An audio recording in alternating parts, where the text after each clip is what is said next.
Stage पे India गठबंधन के वरिष्ठ नेता खारगे जी, सोनिया जी, शरद पवार जी, भगवंत मान जी, चंपा सोरेन जी, अखिलेश यादव जी, तेजस्वी यादव जी, सीताराम येचुरी जी, फारूक अब्दुल्ला जी, डी राजा जी, भट्टाचार्य जी, महबूबा मुफ्ती जी, डेरेक ओब्रायन जी, कल्पना सोरेन जी, त्रिची सिल्वा जी, सुनीता केजरीवाल जी, देवराजा जी, तिरुतोल जी, खुरुम अनीस उमर जी, और स्टेज से मैं केजरीवाल जी और सोरेन जी का भी नाम लेना चाहता हूं, क्योंकि वो आज यहां है नहीं, मगर दिल में हम सब एक साथ खड़े हैं। भाइयों और बहनों, इंडिया गठबंधन के कार्यकर्ताओं, आप सबका यहां बहुत बहुत स्वागत, नमस्कार।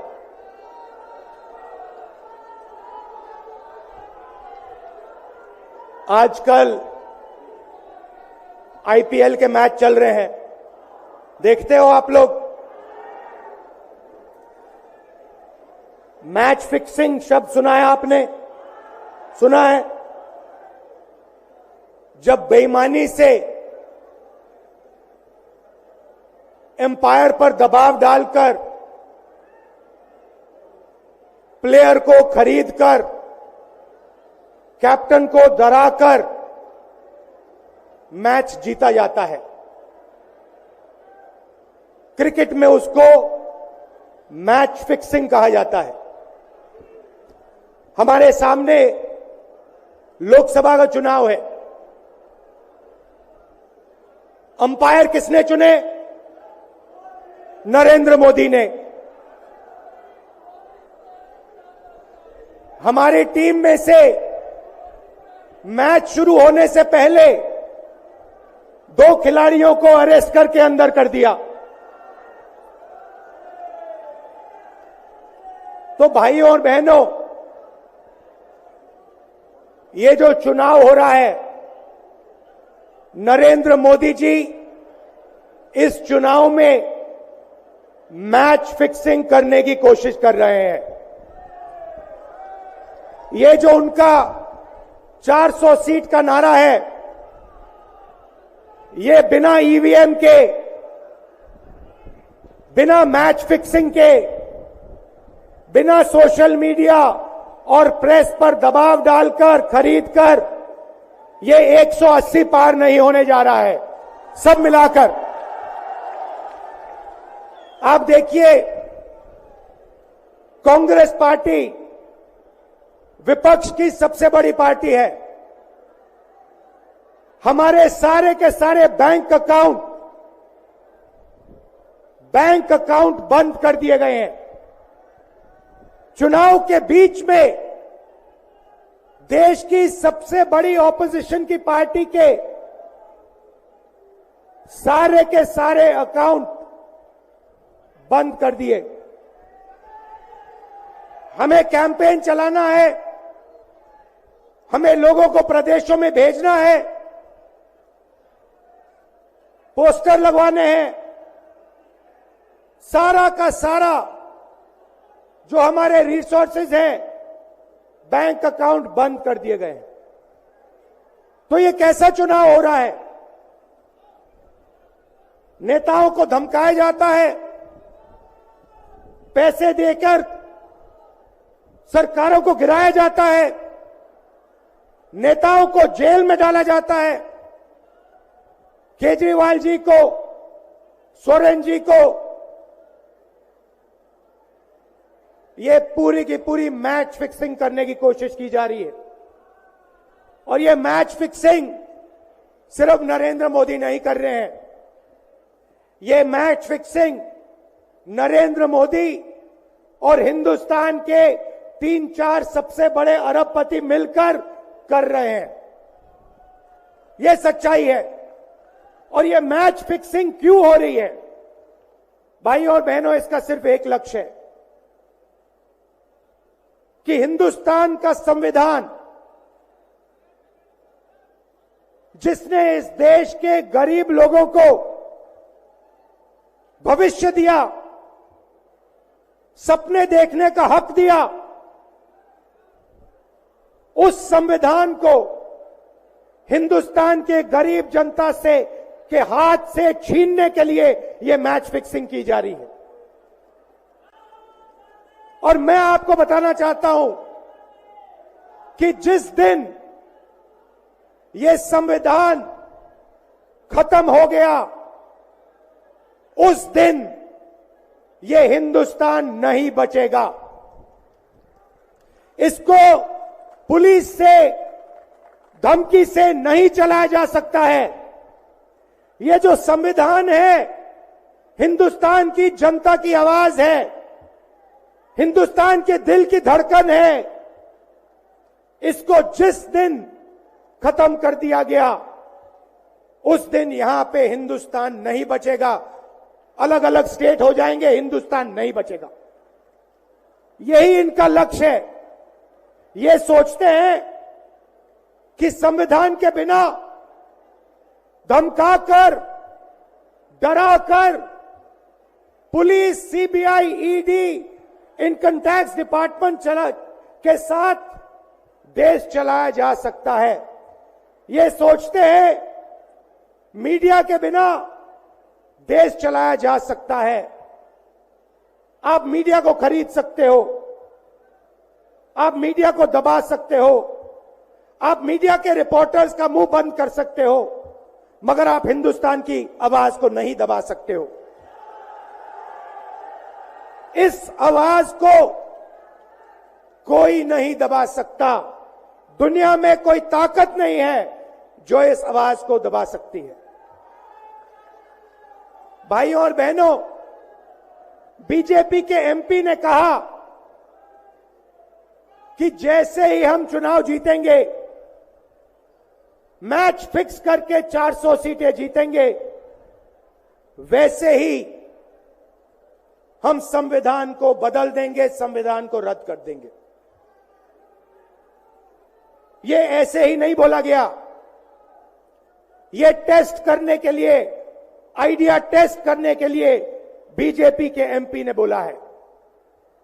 ये लड़ाई संविधान को बचाने की लड़ाई है। जैसे अखिलेश जी ने कहा, संविधान चला जाएगा, गरीबों के हक चले जाएंगे, आरक्षण चला जाएगा,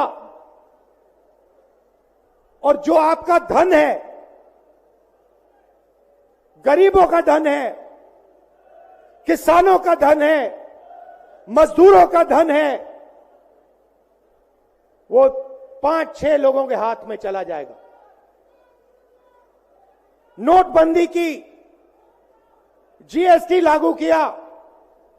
मुझे बताइए, जीएसटी से, नोटबंदी से किस गरीब व्यक्ति को फायदा हुआ? किस छोटे दुकानदार को फायदा हुआ? किस किसान को फायदा हुआ? किस बेरोजगार युवा को फायदा हुआ? किसी को नहीं। 40 साल से सबसे ज्यादा बेरोजगारी हिंदुस्तान में आज है। 1% लोगों के पास हिंदुस्तान का पूरा धन, 22 लोग हैं। जितना धन उतने उनके हाथ में है, उतना ही धन 70 करोड़ लोगों के हाथ में है। ये संविधान को क्यों मिटाना चाहते हैं? क्योंकि आपका धन जो है आपसे छीनना चाहते हैं। मैंने जाति जनगणना की बात की, किसानों के एमएसपी की बात की, युवाओं को रोजगार देने की बात की। यही देश के सामने सबसे बड़े मुद्दे हैं। मगर एक बात याद रखिए, अगर आप लोगों ने पूरे दम से वोट नहीं दिया तो इनकी मैच फिक्सिंग कामयाब हो जाएगी। यह आप भूलिए मत। और जिस दिन मैच फिक्सिंग कामयाब हो गई, उस दिन आपका संविधान, हमारा संविधान खत्म हो जाएगा। जिस दिन संविधान खत्म हो गया, उस दिन हिंदुस्तान के दिल पर एक बहुत बड़ी चोट लगेगी। तो ये जो चुनाव है, ये चुनाव कोई मामूली चुनाव नहीं है। ये चुनाव हिंदुस्तान को बचाने का, संविधान को बचाने का, और जो गरीबों का हक है, किसानों का हक है, पिछड़े वर्गों का, दलितों का, आदिवासियों का, गरीब जनरल कास्ट के लोगों का हक है, उसको बचाने का हक है, उसको बचाने का चुनाव है। यह बात आप याद रखिए, क्योंकि अगर यह चुनाव जहां मैच फिक्सिंग की जा रही है, वो पूरे देश को दिख रहा है, बीजेपी के लोग कह रहे हैं। कल में से व्यक्ति मिलने आया, मुझे कहता है मैं ट्रेन से आया, मेरे साथ बीजेपी के कार्यकर्ता बैठे थे, उन्होंने कहा कि कुछ ना कुछ गड़बड़ है। यह सच्चाई है। इलेक्शन कमीशन के लोगों को नरेंद्र मोदी जी ने बैठाया, दो नेताओं को, दो चीफ मिनिस्टरों को जेल में डाला। चुनाव से कुछ ही महीने पहले अगर डालना था तो 6 महीने बाद डाल देते, 6 महीने पहले डाल देते। नहीं, चुनाव से 2-3 महीने पहले 2 चीफ मिनिस्टर को डालना था। आपने हमारे बैंक अकाउंट बंद किए। बैंक अकाउंट बंद करने थे, 6 महीने पहले करते, 1 साल पहले करते, 6 महीने बाद करते, कोई फर्क नहीं पड़ता।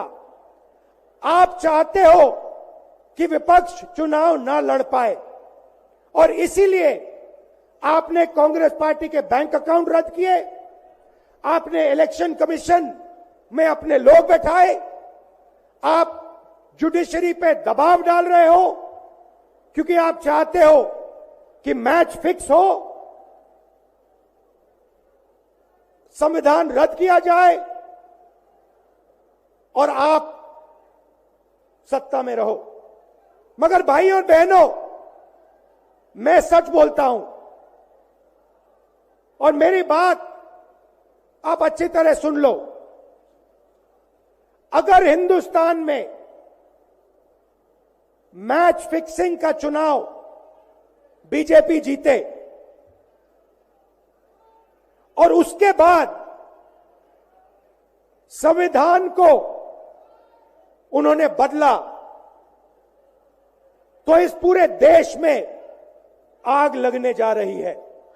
जो मैंने कहा, याद रखो, यह देश नहीं बचेगा। ये चुनाव